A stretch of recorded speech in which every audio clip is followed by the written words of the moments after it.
5 जनवरी हफ्ते की शब मुकद्दस शहर मक्का में हशरात की कसीर तादाद देखी गई।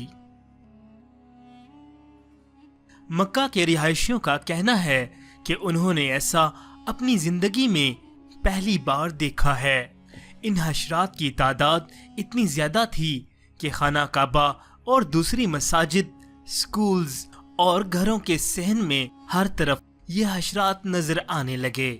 ये वही हशरात थे जिन्हें पाकिस्तान में झींगे या इंग्लिश में क्रिकेट कहा जाता है। इस वाक़ये ने जहां आम शहरियों को हैरत में डाला, वहीं वाइल्ड लाइफ के माहिरीन भी हैरान नजर आए। मुत्तहिदा अरब के माहौलियाती एक्सपर्ट डॉक्टर जैकी का इस बारे में कहना है कि उन्होंने ये मंजर अपनी जिंदगी में पहली बार देखा है।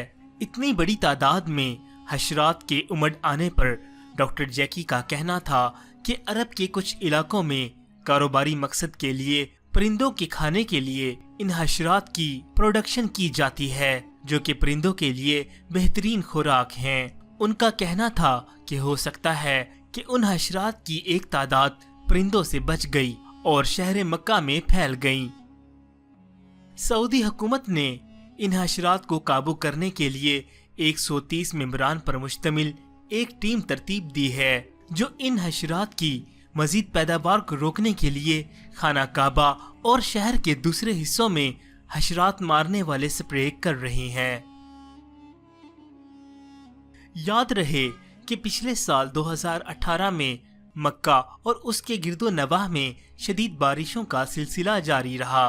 इस बारे में अवाम की ये राय भी पाई जाती है कि हो सकता है कि हशरात का पैदा होना बारिशों के पानी की वजह से हो।